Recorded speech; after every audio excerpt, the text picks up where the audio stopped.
हम सब गमगीन हैं, हम सब उनके दुख में बराबर के शरीक हैं। इमारत 40% तो कंप्लीट कोलैप्स हो चुकी है। शहादत हुई है, जिन लोगों की जान गई है इस वाक़े में, हम हुकूमत की तरफ से ये 1 करोड़ रुपया जो है उनको देंगे। जो लोग अपने कारोबार कंप्लीटली हो चुके हैं उनको भी अपने पाँव पे खड़ा किया जाए। इस सिलसिले में हमने एक कमेटी भी बना ली। कराची के अंदर गुल प्लाजा शॉपिंग मॉल में ये जो दिलखराश वाक़या हुआ, जिसमें अब तक की जो रिपोर्ट्स हैं 24 अफराद जाँ बहक हो चुके हैं। 33 घंटों बाद आग पे काबू पाया गया। जो कोई फ़ख्र का मुकाम नहीं किसी भी गवर्नमेंट के लिए कि एक आग जो कि कल रात 10 सवा 10 बजे स्टार्ट हुई थी उस पर अब जाके काबू पाया गया। ये ऐसे लग रहा है कि जैसे हम कोई 18वीं 19वीं सदी के अंदर जी रहे। कराची जो पाकिस्तान का कमर्शियल परसों बल्कि हफ्ते की शब यानी परसों रात यानी कि 33 घंटे जिस आग में लगे, यानी कि 24 घंटे भी क्रॉस कर गया। लग ऐसा रहा है कि हम कोई 18वीं 19वीं सदी के अंदर जी रहे हैं, जहाँ पे ना कोई फायर फाइटिंग है, ना कोई टेक्नोलॉजी है, ना कोई वाटर पम्प्स है, कुछ भी नहीं है। और वैसे आप इनकी परफॉर्मेंस जो है वो गवर्नमेंट के बिलावल साहब फरमा रहे थे, उन्होंने पूरा वो पता नहीं कितना खर्चा करके प्रेसिडेंट हाउस के अंदर बताया कि हमने ये भी कर दिया वो भी कर दिया। कुछ भी नहीं किया भाई, क्योंकि ये एक आइसोलेशन में वाक़या नहीं है। मेरे सामने हिस्ट्री मौजूद है। गुज़िश्ता 5 सालों के दौरान कराची के शहर में जो बैंक्स हैं, रेस्टोरेंट्स हैं, प्लाजे हैं, होटल्स हैं और इवन छोटे केबल्स हैं, उनमें 1,500 से ऊपर जो है तजारती आतिशज़दगी के वाक़यात हो चुके हैं। और इसी अरसे में कोई 2,000 के करीब रिहायशी और 1,200 के करीब फैक्ट्रियों में आग लगने के वाक़यात हो चुके हैं। कुछ तो वो है ना, जो सियासी पार्टी नुमा दहशत गर्द पार्टी जो थी वो जलाया करती थी, बल्दिया टाउन हो गया, ये हो गया, वो फैक्ट्री हो गई, ये उसके अलावा मैं बात कर रहा हूँ आपको। अगर आप देखें और ये तमाम हादसा जो है रिपोर्ट्स के मुताबिक रोके जा सकते थे अगर महकमा civil defence, Sindh building control authority SBCA और KMC का फायर डिपार्टमेंट अपना काम ठीक करते। यहाँ तो फायर डिपार्टमेंट जो है वो पता नहीं कितनी देर बाद पहुँचा और सिर्फ तमाशाई बन के सब देखते रहे। अवाम भी तमाशाई बन के देख रहे थे। हमारे साथ इस वक्त मौजूद हैं सालिक शाह, हमारे नुमाइंदे हैं कराची से। सालिक, ज़रा बताइएगा ये ट्रेजडी जो है ये एक अकेला वाक़या तो नहीं, ये वाक़या हुआ क्या? ये किस तरह का प्लाजा था, किस तरह आग भड़की, क्यों काबू नहीं पाया जा सका 33 घंटों में? क्या कराची में फायर फाइटिंग टेक्नोलॉजी ज़ीरो है? हाँ जी, अगर फायर फाइटिंग टेक्नोलॉजी की बात की जाए तो रवायती तरीक़ों से आग बुझाने का अगर काम किया जाएगा तो उसका रिजल्ट यही निकलना था। पानी से आग बुझाने की कोशिश की गई जिसने आग को जो है मज़ीद उस पर फैलाया, सब चीज़ें हुई। क्योंकि यहाँ पर जो बुनियादी तौर पर इस मार्केट की अगर बात की जाए तो यहाँ पर मुख्तलिफ़ चीज़ों की दुकानें थी जिसमें इन्फ्लेमेबल आइटम्स की ज़्यादा चीज़ें थी, प्लास्टिक था, इसके अलावा क्रॉकरी और साथ में आर्टिफिशियल जो शॉप्स जो चीज़ थी, तमाम चीज़ें यहाँ पर मौजूद थी। और परफ्यूम की जो शॉप्स जहाँ पर बहुत ज़्यादा थी, जो जहाँ पर जिसमें अल्कोहल होता है, जो इन्फ्लेमेबल आइटम कहलाया जाता है, और सबसे बड़ी जो बुनियादी वजह बनी है आग के फैलाव की वजह बनने की, सबसे वो वही थी। और यहाँ पर उसको जो आग को बुझाने की जो कोशिश की जा रही थी वो पानी के ज़रिए की जा रही थी, और जिसके नतीजे में आग तो काबू में नहीं आई, लेकिन उसने चारों फ्लोर को लपेट में लिया। यहाँ पर लोग फंसे रहे, घंटों फंसे रहे और जहाँ बेबसी की मौत का वो शिकार हुए हैं। अब इस वाक़े को 48 घंटे होने के करीब आ गए, लेकिन ताहाल रेस्क्यू ऑपरेशन उस तेज़ी से शुरू नहीं हुआ है जिसकी उम्मीद की जा रही थी। गुज़श्ता रात को यहाँ पर वज़ीर आला सिंध जब पहुँचे, उन्होंने कहा था कि आग बुझने के बाद, कूलिंग का अमल मुकम्मल होने के बाद तेज़ी से रेस्क्यू ऑपरेशन शुरू किया जाएगा, सर्च ऑपरेशन शुरू किया जाएगा। लेकिन हमें उस तरीके से यहाँ पर वो ऑपरेशन शुरू होता हुआ नज़र नहीं आ रहा। यहाँ पर हमें गायब हर जगह जो है यहाँ पर मुतासिरीन बैठे हुए नज़र आ रहे हैं। कुछ अपनी ज़िंदगी भर की जमा पूंजी गंवा चुके हैं, कुछ अपने प्यारों को यहाँ पर खो चुके हैं। 80 से ज़ायद लोग ऐसे हैं जो इस बिल्डिंग में मुतासरा अफराद जो फंसे हुए हैं या कि खुदा न ख्वास्ता वो इंतकाल कर चुके हैं, वो जाँ बहक हो चुके हैं, लेकिन उनका कुछ भी पता नहीं चल रहा। DC साउथ के पास जो एक लिस्ट बनाई गई है उसमें 80 अफराद हैं और उसमें से सिर्फ कितने मिले हैं, सिर्फ एक शख्स की अभी तक शनाख्त हो सकी है। बाकी जो 79 अफराद कौन है, कहाँ हैं, किस साल में है, अभी तक इस हवाले से किसी को कुछ भी नहीं मालूम। यहाँ पर लोगों का ये कहना है कि इंतज़ामिया की नाअहली, गफलत व लापरवाही की वजह से, सुस्ती की वजह से ऑपरेशन शुरू क्यों नहीं किया गया, अभी तक इस मलबे को हटाने का काम क्यों नहीं शुरू किया गया। हमने सिर्फ शाम के वक्त देखा कि जो बिल्डिंग का जो हिस्सा जला हुआ था वहाँ पर रेस्क्यू के एहलकार अंदर गए और सिर्फ आप यकीन माने कि छोटा सा एक हिस्सा था जहाँ से 12 लाशें उनको मिली हैं मुख्तलिफ हिस्सों से, और बिल्कुल सोख्ता लाशें थी, जली हुई थी, उनकी शनाख्त तो बिल्कुल हो नहीं सकती थी। उनको पोटलियों में डाल के, गठरियों में डाल के वहाँ से बाहर निकाला गया। और इसके साथ साथ ये सिर्फ एक हिस्से की बात कर रहा हूँ तो ये 2.25 एकड़ के रकबे पर मुहित जो सालिक साहब ये बताएं कि ऐसा क्या हो गया, क्या ये यहाँ पे कोई एग्जिट नहीं था, कोई इमरजेंसी गेट नहीं था कि जो लोग फंस गए वो अंदर फंस ही गए? जब आग भड़की है तो उसके बाद तो लोगों के पास भागने का टाइम तो होगा, या क्या बिल्डिंग की साख्त कैसी थी, क्यों लोग निकल नहीं सके? जी, एक तो बिल्डिंग के साख्त की अगर बात की जाए तो 1980 में ये बिल्डिंग तामीर की गई थी, जिसके बाद 93 और 2000 में इसके मजीद जो एक ग्राउंड प्लस 1 थी, फिर सेकंड, फिर थर्ड फ्लोर का वो डाला गया। या अगर उसकी बात की फायर एग्जिट नहीं था यहाँ पर। और दूसरी अगर यहाँ के मेरे कुछ दुकानदारों से बात, उनको ये बताना है कि रात को 10 बजे के बाद 26 गेटों में से जो 24 गेट हैं उनको लॉक कर दिया जाता था। और रात को करीबन आग जो लगी है 10:15 बजे के करीब लगी है, जिसके बाद आनन फानन जो आर्टिफिशियल फ्लावर शॉप में जो आग लगी थी, उसके बराबर में परफ्यूम शॉप थी। उस आग ने परफ्यूम शॉप को जैसे ही अपनी लपेट में लिया तो उसके सामने कुछ होटल्स बने हुए थे, रेस्टोरेंट्स बने हुए थे, जिनमें मौजूद गैस सिलेंडर्स को जो है आग लगी, जिसके बाद वहाँ पर केबल्स में आग लगने के बाद पूरी बिल्डिंग की बिजली मुनक़ता हुई, लोगों में भगदड़ मची, तमाम चीज़ें हुई। तो दरवाजे बंद होने के नतीजे में वहाँ से लोगों को बाहर निकलने का रास्ता नहीं मिल सका। ये बताया जा रहा है कि क्योंकि यहाँ पर जो इंतज़ामिया की जानिब से रात को 10 बजे के बाद सिक्योरिटी प्रिकॉशन के लिए तमाम गेट्स बंद कर दिए जाते थे, लेकिन यहाँ के दुकानदारों को ये बताना कि जिस वक्त ये वाक़या सामने पेश आया तो उस वक्त करीबन आधी मार्केट की दुकानें खुली हुई थी और रश सैटरडे नाइट थी, लोग अपनी फैमिलीज़ के साथ यहाँ पे शॉपिंग करने के लिए यहाँ पर आए हुए थे। तो यहाँ पर उन्हें या जब वो बिल्डिंग में यहाँ पर फंसे तो उनको निकलने का रास्ता नहीं मिला। इसी वजह से कैजुअल्टीज़ की तादाद जो है बहुत ज़्यादा बढ़ने के खदशात हैं। ये 80 लोगों की जो बात की जा रही है, यहाँ पर हमें पूरे दिन वो लोग मुतासर लोग नज़र आते हैं, किसी का बहन, किसी का भाई, किसी की पूरी फैमिली यहाँ पर शॉपिंग करने के लिए आई, तो बच्चों समेत वो अभी तक ताहाल लापता हैं। ये बताया जा रहा है कि अगर वो तमाम गेट्स खुले होते, अगर कानूनी तौर पर बात की जाए तो गेट्स बंद क्यों गए थे। इंतज़ामिया से ये सवाल बनता है, यहाँ के जो यूनियन के लोग हैं उससे ये सवाल किया जाना चाहिए कि उन्होंने तमाम दरवाज़ों को, अगर मार्केट खुली हुई थी तो उनके दरवाज़ों को क्यों बंद किया गया। और अलमनाक जो साने की जो बुनियाद बनी है वो यही बनी है कि लोगों को बाहर निकलने का रास्ता नहीं मिला। जो सिर्फ एक रैंप का रास्ता था, उसके अलावा एक मस्जिद के बराबर का जो गेट नंबर 13 बताया जाता है, सिर्फ वो 2 रास्ते खुले हुए थे पूरी मार्केट से निकलने के लिए।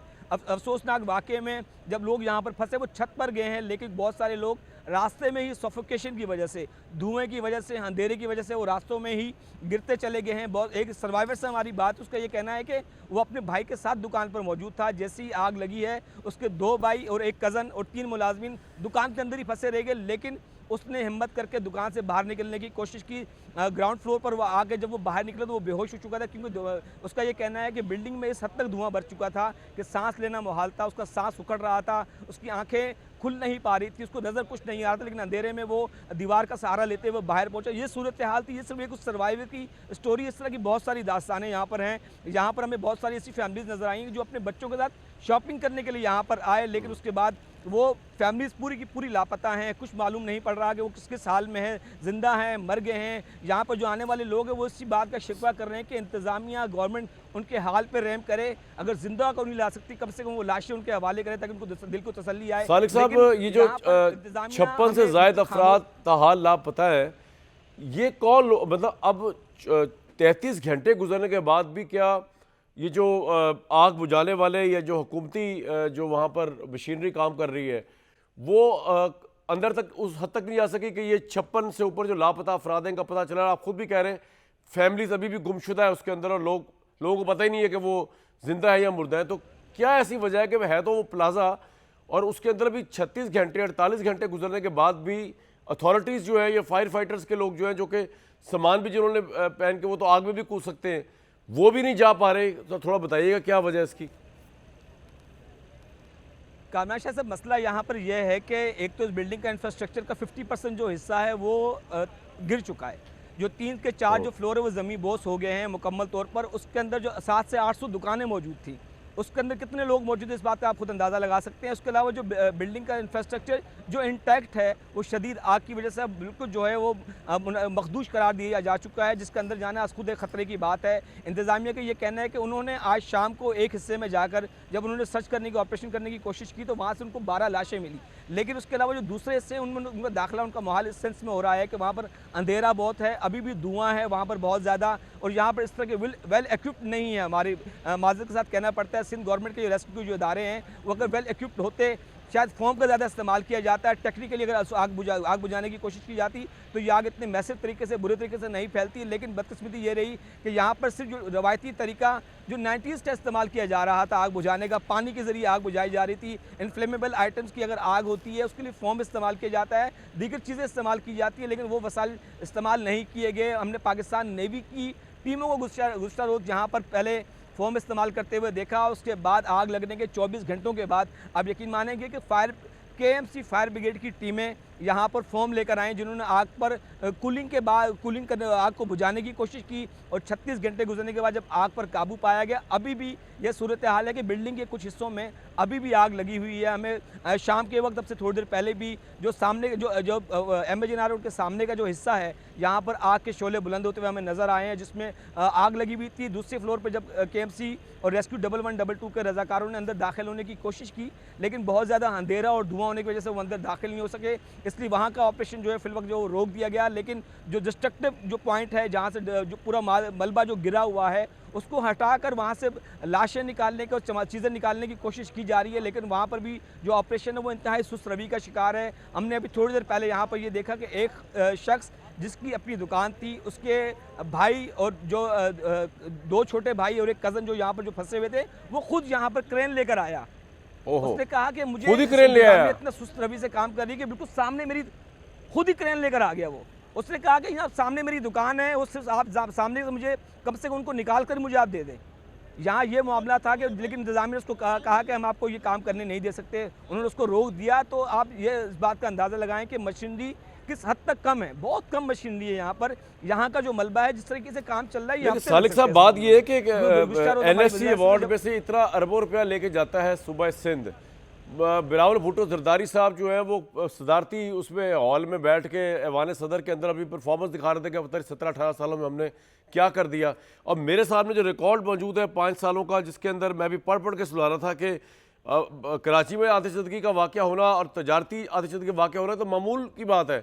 क्या वजह है कि गवर्नमेंट का फोकस नहीं है, या जो इक्विपमेंट खरीदा है तो उसमें मैसिव करप्शन होती है, या कराची को पीपल्स पार्टी की हुकूमत इसलिए ओन ही नहीं करती क्योंकि वहाँ से उनको वोट नहीं पड़ता, वोट उनको पड़ता है इंटीरियर सिंध से?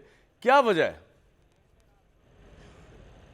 बदकिस्मती ये है कि केएमसी का जो महकमा है वो बिल्कुल लावारिस हालत में रह रहा है। गुज़श्ता साल वज़ीर-ए-आज़म ने कुछ फायर टेंडर्स इनको दिए थे, उसके बाद इन्होंने खुद 2 से 4 फायर टेंडर्स खुद मंगवाए, इन्होंने जो 10 इन्होंने खुद मंगवाए थे। तो उसके बाद इनके पास रिसोर्सेज बढ़ी फायर टेंडर्स की, लेकिन भर्तियाँ नहीं हुई। अब ये सुनने में आ रहा है कि आइंदा आने वाले महीने में जो है करीबन 550 के करीब जो है फायर फाइटर्स को जो है भर्ती किया जाएगा। सबसे बड़ी बात यह है कि 2.5 से 3 करोड़ की आबादी के शहर के लिए इंतहाई कम वसाइल हैं यहाँ पर। दूसरी बात यह है कि यहाँ पर फंड्स ना होने की वजह से फोम जो इंतहाई महंगा होता है, उसकी मिकदार इंतहाई कम थी। यहाँ पर फंड्स की कमी का हमेशा रोना रोते हमें नज़र आए हैं फायर फाइटर्स, उसके साथ साथ जो केएमसी फायर डिपार्टमेंट के लोग हैं। और दूसरी बात यह है कि इस बिल्डिंग की अगर बात की जाए तो इस बिल्डिंग से बिल्कुल मुत्तसिल डीसी कॉम्प्लेक्स है, जो इलाके का बादशाह कहलाता है डिस्ट्रिक्ट साउथ का, उसके बराबर में ही इस बिल्डिंग के बाईलॉज की तमाम खिलाफ वर्जियाँ की जाती रही। बिल्डिंग में किसी भी किस्म का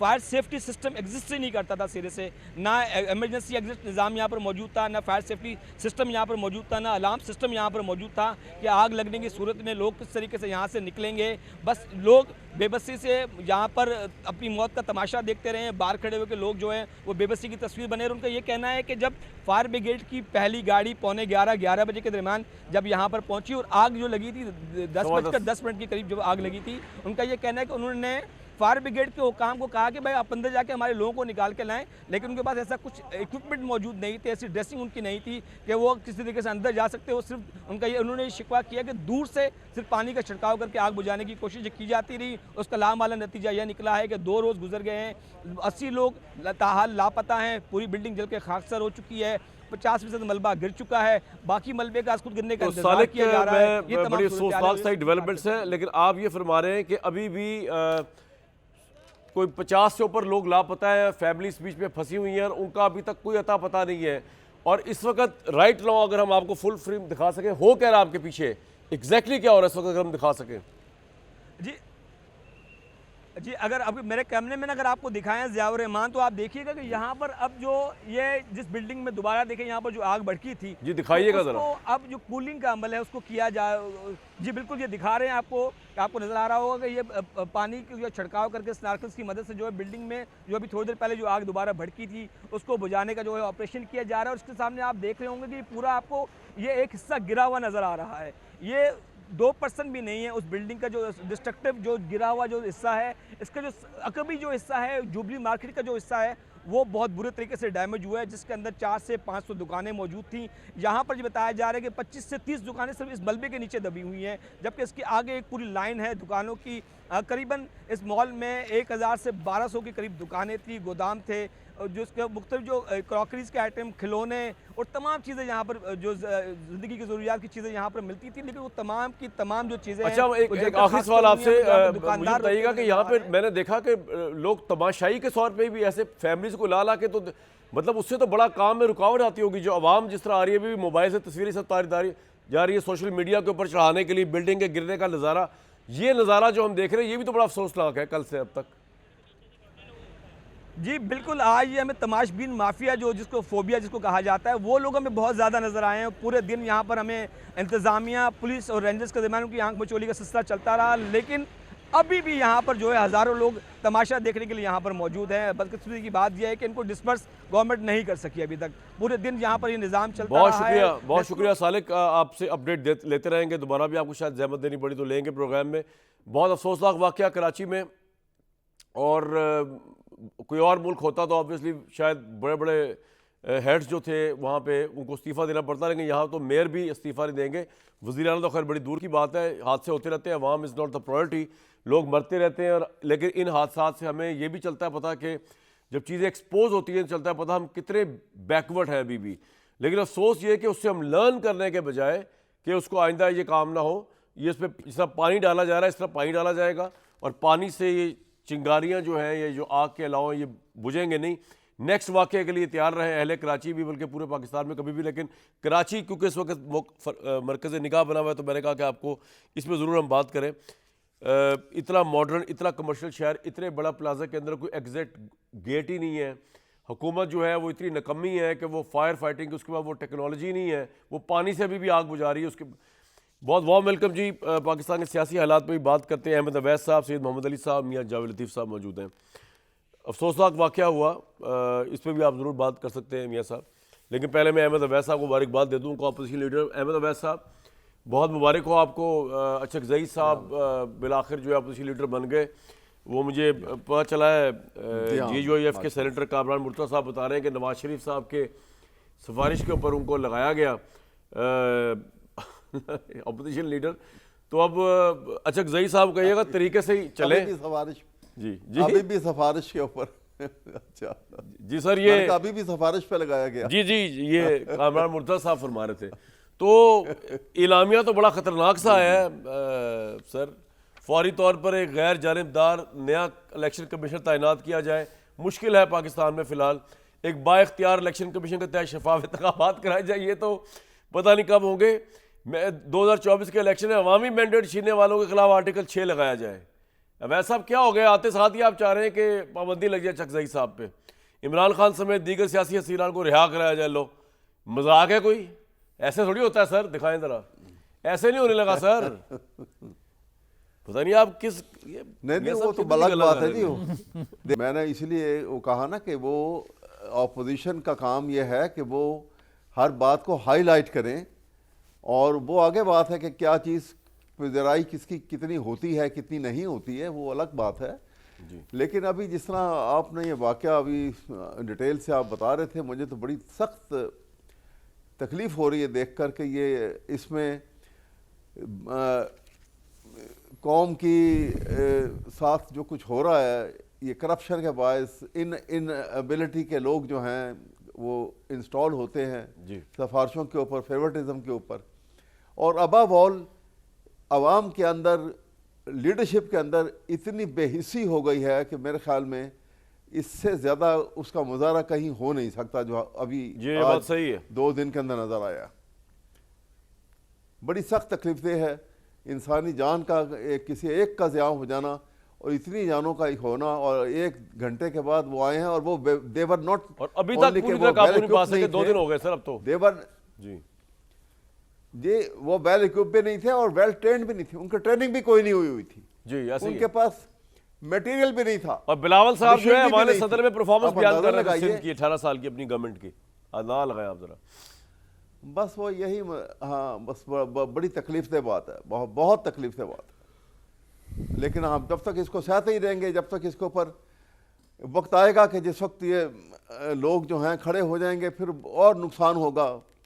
लेकिन तकलीफ़ की इंतहा है जो यहाँ इस हादसे का हमें बिल्कुल नजर सही आई है। सर, चले आपका पॉइंट आ गया सर। आपने क्या इसमें कहा बिल्कुल इस पे कोई बात करनी है मियां साहब? देखें, बदकिस्मती है कि जिस तरह आपने ख़ुद बताया कि हर दूसरे दिन तीसरे दिन कोई ना कोई इस तरह का हादसा पेश आता है, कराची फैक्ट्री में, हो, जी। ताजर हो, ख़ास तौर पर कराची के अंदर। बात दुरुस्त है, मगर बदकिस्मती से जिस जमात की हुकूमत है साल हा साल से उन्होंने कराची पे उस तरह तवज्जो नहीं दी, बल्कि मैं तो कहूँगा कि सिंध के अंदर भी बहुत से ऐसी चीज़ें हैं जिनको डिस्कस किया जा सकता है, जो उनकी नालायकियाँ नाहलियाँ हैं, जिसकी वजह से जराइम बढ़ा है वहाँ। आप रोड स्ट्रक्चर आप देख लें, आप दीगर अदारों को देख लें, तो मैं समझता हूँ कि इस पे खुदा के लिए उनको तवज्जो देनी चाहिए। अब जो बात आप अगर ये जो तहरीक तहफ़्फ़ुज़ आइन और वो बन गए अचकज़ई साहब और उन्होंने डिमांड्स पेश की हैं। देखें, जहाँ तक अचकज़ई साहब का अपोजिशन लीडर बनना है, तो मैं तो इसको खुशाइंद कहूँगा। उसकी वजह छोटे सूबे से, और वो भी बलूचिस्तान से, एक लेकिन इमरान खान की नॉमिनेशन है वो, ये बड़ी अच्छी बात है। फिर भी अच्छी बात है, कोई हो, मगर जो अच्छा काम है उसको अच्छा ही कहेंगे। और उनका अपोजिशन लीडर बनना, फिर उनका कौमी धारे में शामिल होना, जिस तरह के कुछ लोग कहते हैं कि उन्होंने तो कभी नेशनल सियासत की नहीं है, वो बलूचिस्तान के हैं, उनका कभी नेशनल रोल रहा नहीं है। मगर मैं ये कहूँगा कि अगर वो आर्टिकल 6 की बात करते हैं कि आइन तोड़ने वाले पे या आइन की खिलाफ वर्जी करने वाले पे, या इलेक्शन के वक्त जिन्होंने ऐसा किया उन पर लगाने की बात करें, बिस्मिल्लाह लगाएं भाई। हम तो इसको वेलकम कहेंगे कि हमने तो मुस्लिम लीग ने ये काम करके दिखाया है लोगों को। आप इसको किस तरह वेलकम कहेंगे? एक गैर जानिबदार इलेक्शन कमिश्नर, अब आ जाए, इलेक्शन कमिश्नर। मुझे अर्ज़ करने की इजाज़त दें तो देखें, गैर जानबदार इलेक्शन कमीशन बनाने की वो बात करते हैं, इसको भी वेलकम पूरी पाकिस्तानी कौम करती है, करना चाहिए। वो कह 2024 के इलेक्शन में वही मैंडेट छीनने वालों के खिलाफ आर्टिकल 6। आप ये बात करते हैं, आप 2018 2024 दोनों को करें, ये बात सही है। आप ये करना चाहते हैं तो 2014 इमरान खान समेत दीगर। मैं आपसे जरा एक क्विक वक्फे के बाद भी ऐसा भी आता हूँ दोबारा, और कुछ बड़े अहम मसाइल हैं जो ईरान से वाबस्ता है, जो जिस तरह डोनाल्ड ट्रंप प्रेशर डाल रहा है इस वक्त मिडिल ईस्ट में, उसके लिए मोहम्मद अली साहब को भी एक क्विक वक्फे के बाद डिस्कशन आपसे इसी पे शुरू करता हूँ दोबारा। जी, ब्रेक लेते हैं जनाब। हम सानिया गुल प्लाजा की बात कर रहे थे और दोबारा उस पर कुछ और मजीद अपडेट्स के लिए दोबारा आपको कराची लेके जाएंगे, लेकिन पहले पॉलिटिकल मामलात पे इधर बात करने की कोशिश करेंगे। बात आपकी रह गई थी मियाँ साहब, अचकज़ई साहब अभी भी खिताब कर रहे हैं कौमी असम्बली में, और आते साथ ही उन्होंने जो इलामिया पकड़ाया उसमें 2024 के इलेक्शन का मैंडेट की वो बात कर रहे हैं। आपने कहा 2018 का भी होना चाहिए ऑडिट और आर्टिकल 6 लगाना चाहिए, बिल्कुल सही फरमाया आपने। इमरान खान समेत दीगर असीरान को रिहा कर देना चाहिए। 26-27 तरमीम जो है वो उसके जरिए जजी के तबादलों को बतौर इस्तेमाल किया गया, इससे दिया गया, वो कह रहे इसको भी ख़त्म किया जाए। सर देखें कामरान साहब, ये नहीं हो सकता कि आप नारों के तौर पे, स्लोगन के तौर पे इस चीज़ को लें कि आर्टिकल 6 लगना चाहिए। इससे पहले भी बातें होती रही हैं। मैंने जिस तरह के पहले कहा कि हमने, मुस्लिम लीग ने तो उस पर काम करके दिखाया, और फिर जब उसको सज़ा हो गई परवेज़ मुशर्रफ को, तो फिर आपको याद होगा इसी इमरान खान ने कहा कि जजों का दिमाग ख़राब हो गया, और फिर उसको पूरा डिफेंड किया। अब आ जाएँ अचकज़ई साहब की बात। अचकज़ई साहब 2018 में मुतालबा किया करते थे, कहा करते थे कि 2018 के रिग इलेक्शन है, हमारा मैंडेट चुराया गया। आपको याद होगा ये बातें वो करते थे। जब वो बातें करते थे तो मुझे ये तवक्को है कि या तो वो बात करेंगे तो जिस तरह मैं कहता हूँ कि ट्रुथ कमीशन बनना चाहिए, सबको सच बोलना चाहिए, तो मेरा ख्याल है कि मैं उनसे, उनकी तबीयत से वाकिफ़ हूँ, वो पूरा सच बोलेंगे। पूरा सच यही है कि 2014 में जो मुदाखलत हुई थी उस पर भी वो बात करेंगे। अगर 2014 को छोड़ देंगे 2018 की बात करेंगे। इतनी हिम्मत है हुकूमत में कि अचकज़ई की मुलाकात करवा सके इमरान खान से? मेरी बात सुन, क्यों नहीं करानी चाहिए यार? नहीं हो रही मुलाकात, उसमें लिखा है उसमें लेकिन जो हो रहा है, जो इमरान खान कह रहा है, क्या कोई रियासत, किसी रियासत में भी वो इमरान खान होता, क्या कह वहाँ का यार, रियासत के खिलाफ जब आप मनसूबाबंदी करते हो तो रियासत अफोर्ड करेगी कि उसका मुंह खुला रहे। फिर आप मुझे ये बताएं कि किसी जगह एक तो पहुंचना है ना आपने, आप ये कह दें कि भाई ना 2014 ना 2018 ना 2024। क्यों कि 2018 में जो कुछ हुआ एक के साथ, 2024 में हुआ किसी दूसरे के साथ, तो लेवल प्लेइंग फील्ड हो गई, मिल गई ना। फिर यही मुतालबा मैं भी किया करता था, दूसरी जमात के लोग भी किया करते थे। आज की रजीम जो है उसने फिर लेवल प्लेइंग फील्ड सबको दे दी, अगर लोग मुतालबा ये करते हैं तो। अब मैं इसके हल की तरफ आता हूँ। एक तो है कि ट्रुथ कमीशन आप बनाएं, फिर सारे लोग सच बोलें, सच के मुताबिक फैसले किए जाए। दूसरा एक तरीका ये है, आप ये चाहते हैं साफ शफाफ इलेक्शन, मैं चाहता हूँ साफ शफाफ इलेक्शन, हर जमात चाहती है साफ शफाफ इलेक्शन। आप इलेक्शन कमीशन का तकर्रर करना चाहते हैं, आप अपोजिशन लीडर बन गए हैं, जो आइन में लिखा है तरीकाकार उसके मुताबिक आए। अभी तो आपको 8 फरवरी को डील कर रहा है। इस मौके पे सैयद मोहम्मद अली साहब जो हमारी रहनुमाई कर सकते हैं। मोहम्मद अली साहब, मैं आपकी तवज्जो दिलाना चाहता हूँ, राइटर्स की इतला के मुताबिक ईरान में जो मुजाहरे भी हुए हैं उसके अंदर 5000 अफराद। मुझसे भी पूछ लेते आप।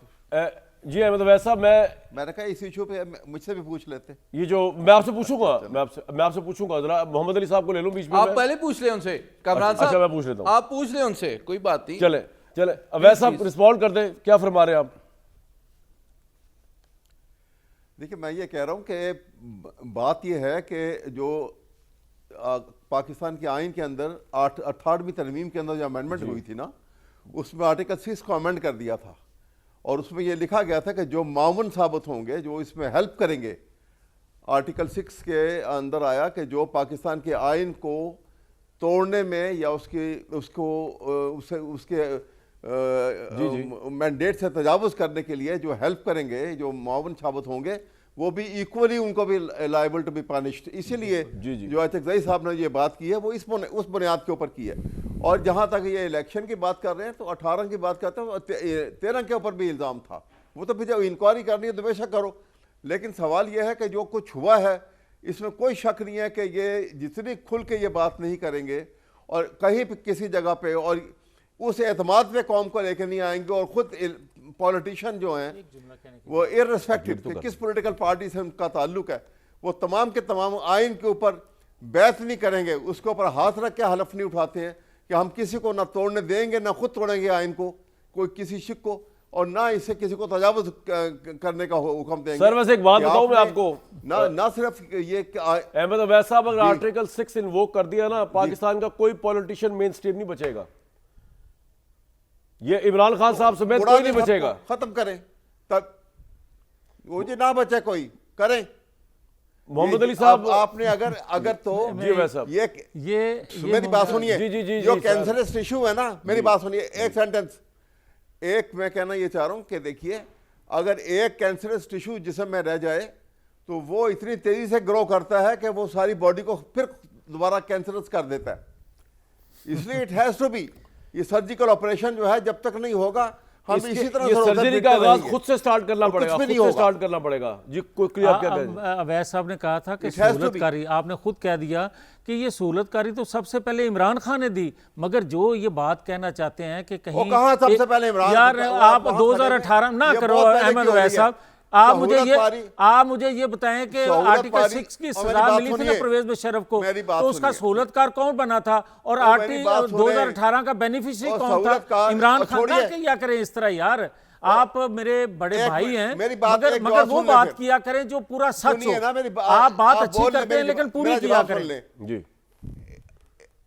मैं पूरी कर रहा हूँ, सुन तो ले, पूरी कर देता हूँ। देखिए बात सुने, देखिए जिस वक्त ज़ियाउल हक का मार्शल लॉ आया था ना, तो ज़ियाउल हक के मार्शल लॉ ने फिर इसकी असम्बली तोड़ी थी गैर आइनी तरीके से, उसकी नहीं तोड़ी तो आइनी तरीके से थी, क्योंकि 8वीं तरमीम डाल दी गई थी उसमें। जी नहीं आइनी थी, वो आइनी नहीं थी सर, बाद में तरमीम डाली गई ना 8वीं तरमीम के जरिए उसको। और अच्छा चले आप बोल रहे हैं। नहीं देखिए मेरी बात सुने, उसके अंदर आसमा जहांगीर, अच्छा आप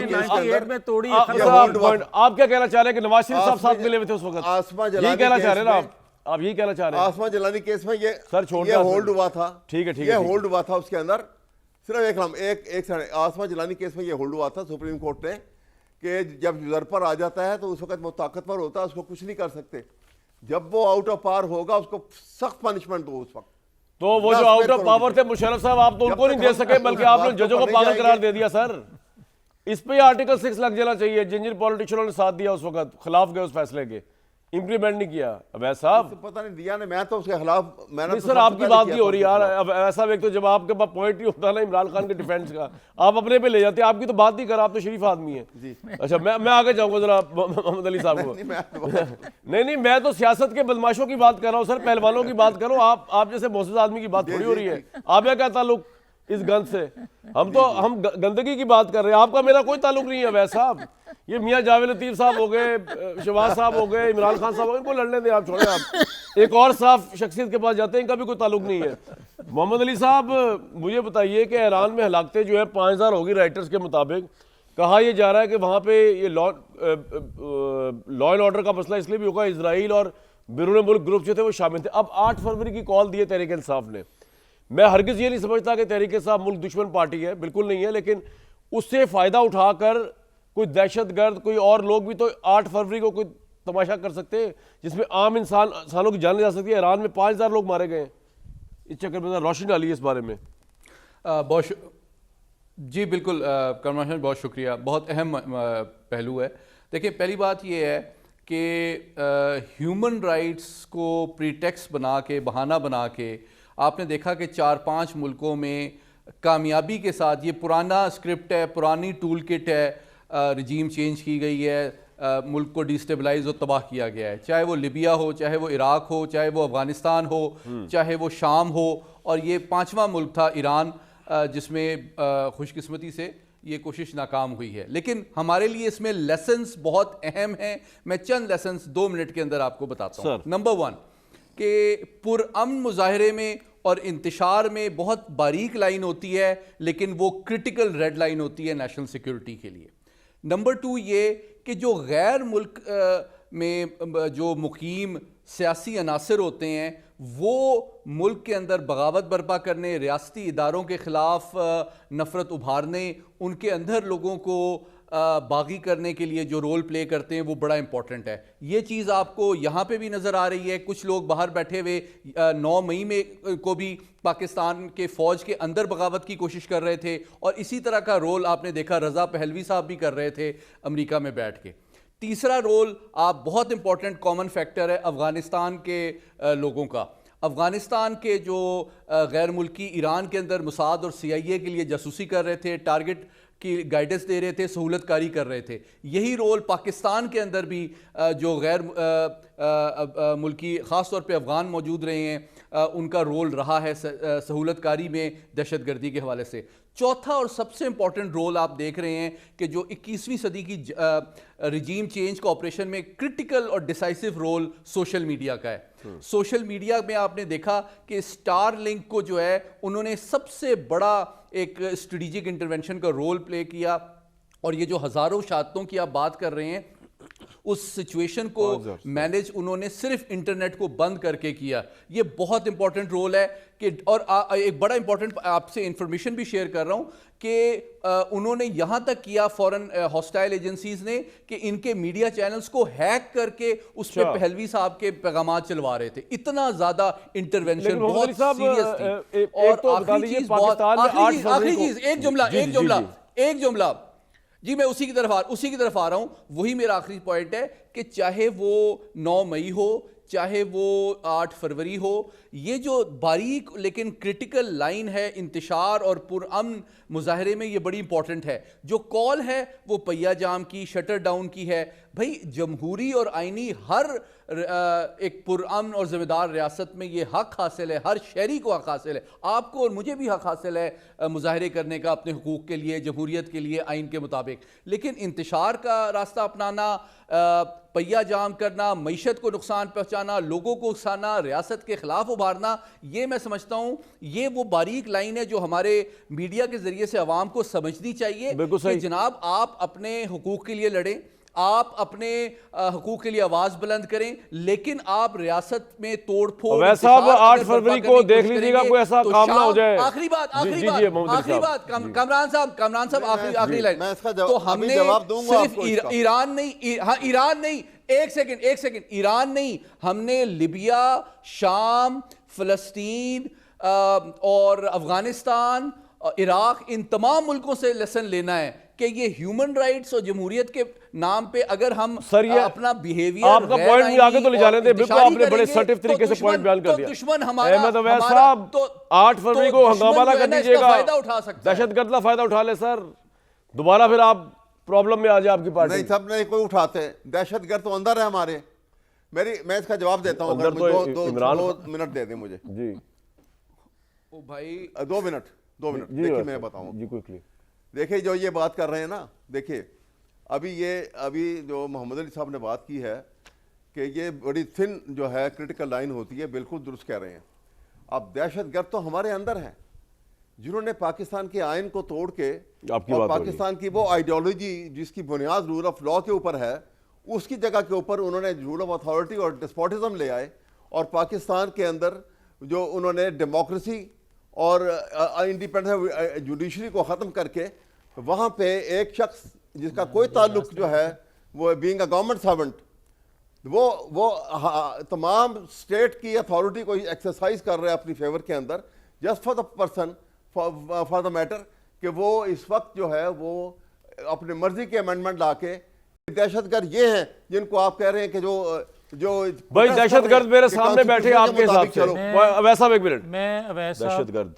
साहब की सियासी। तमाम वो बातें जो आइन कानून की वो करते हैं, बड़ी अच्छी बात है, मगर जब मैं ये कहता हूँ कि पूरा सच बोलें, पूरा सच नहीं बोलते, Quickly आ जाए। मैं उस पे आता हूँ। मैं ये कहना चाहता हूँ कि यार इमरान खान ने, आप 2014 से ले लें, 2018 से ले लें, 2024 से ले लें, कहीं से तो अवैस साहब कहें ना कि यहाँ से शुरू कर लें, हम चाहते हैं इमरान वहाँ खान से- तो गलती नहीं कर सकता। अच्छा, अगर वो ना अवैस साहब की निगाह में, ना तहरीक इंसाफ हाँ, की। अवैस साहब वो की तो निगाह इधर में। खता है भाई। मगर मैं ये तो कहता कह हूँ रहा हूँ, इमरान खान को आइंदा भी का करें। लाए अमल मैं तो बना कह लें। रहा हूँ। मैं ये कहता हूँ कि मैंने कहीं आइंदा नहीं के, कहा। एक सेकंड अवैस साहब, आइंदा के लिए भी अगर कोई कहीं से तो आप शुरू करेंगे ना, आप मुझे ये बताएं कि आपकी ख्वाहिश के मुताबिक कि इसको फांसी पर लटका दो, बाजवा को छोड़ दो, फैज अहमद को छोड़ दो, इमरान खान पवित्र है, ये तो नहीं होता। आपको ये देखना यार, पड़ेगा। बाजवा साहब का नहीं सिविलियन होगा। से क्या मुकाबला? हाँ यार, मैं भी वो खिलाफ एक्स हूँ आर्मी इसके। चीफ है। अच्छा, अगर आपको ये बात मियां साहब, मैं तो हैरान हूँ, आपको समझ नहीं मेरी आती। बात I सुनिए, agree। अगर मैं आपके मुझे खिलाफ- अगर मैं मुझे भी समझ खिलाफ नहीं हूँ। आती, एक सेकंड अवैस साहब, अगर मुझे समझ आई है जो आपकी गुफ्तगू से या आपके लेक्चर से, मुझे ये गुफ्तगू समझ आई है कि आप वर्दी वाले को छोड़ के बाकी सिविलियन की बात करें। मैं समझ भाई, गया। आ जाओ वर्दी उस पे। वाले की तरफ एक ना जाइएगा मियां अच्छा, साहब, उस- आग बुझाने भी नहीं देंगे। भाई उस पे आ जाते हैं।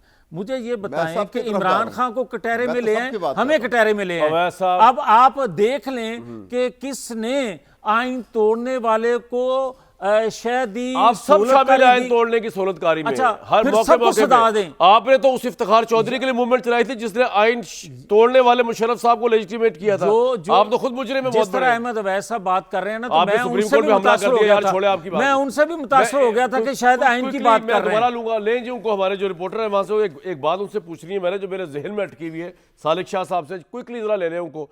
सालिक भाई, आपको मेरी आवाज आ रही है? सर, ये जो सानिया हुआ है कराची में, इसमें उनको गुल आवाज़ आ प्लाजा रही है। शॉपिंग मॉल में, एक पॉइंट जो डिस्कस नहीं हुआ, वहां पे नाजायज इंक्रोचमेंट्स भी तो है, उनके मुतालिक जरा जल्दी से बताइएगा ताकि आइंदा ऐसे वाकयात ना हो। हाँ जी बिल्कुल। हाँ, इंक्रोचमेंट तो है। इंक्रोचमेंट तो कराची में तजावुज़ात तो लाजिम मलजूम है। प्लाजा हो, मार्केट्स हो, सड़कें हों, हर जगह जो है आपको इंक्रोचमेंट ज़रूर नज़र आएंगी। इस मार्केट के अंदर भी बात कीजिए तो इस मार्केट के सामने तो तजावुज़ात की भरमार थी, क्योंकि नहीं, इसके अंदर भी थी, इसके अंदर भी थी सर, जिसकी वजह से लोगों को बाहर निकलने का रास्ता नहीं मिला। इसके अंदर जो है बायलॉज की खिलाफ वर्जी कर जहाँ पर जो बेसमेंट जो पार्किंग का एरिया था वहाँ पर दुकानें कायम कर दी गई थी। जो इमरजेंसी फायर एग्जिट के जो रास्ते थे वहाँ पर इंक्रोचमेंट करके वहाँ पर दुकानें कायम ये वाला कर दी गई पॉइंट थी। मैं लाना जैसे चाह रहा था इससे बाहर सामने निकलने के जो कि रास्ते- शर्म का मुकाम है, हुकूमत को तो हम जिम्मेदार ठहराते रहेंगे, लेकिन ये जो दुकानदारों ने अंदर इंक्रोचमेंट की हुई नाजायज, उनकी वजह से भी लोगों को बाहर निकलने का रास्ता नहीं मिला। एक ब्रेक के बाद मैं आपको बताऊंगा जो नई तरमीम आ रही है उसमें 18 को 25 करने वाली जो र्यूमर चल रही है उसकी कितनी हकीकत है, वो मियां जावेद लतीफ़ साहब से पूछते हैं। एक ब्रेक लेते हैं जी। मियां साहब, एक तरदीद तस्दीक चाहिए कि 18 साल से 24-25 साल उम्र तो नहीं कर रहे वोटर की? कायरा साहब कह रहे हैं 18 साल वाला शऊर वाला नहीं होता। मेरा ख्याल है ऐसा हो ही नहीं सकता। ऐसा मुझे लगता है हो जाएगा। कल तक के लिए इजाजत।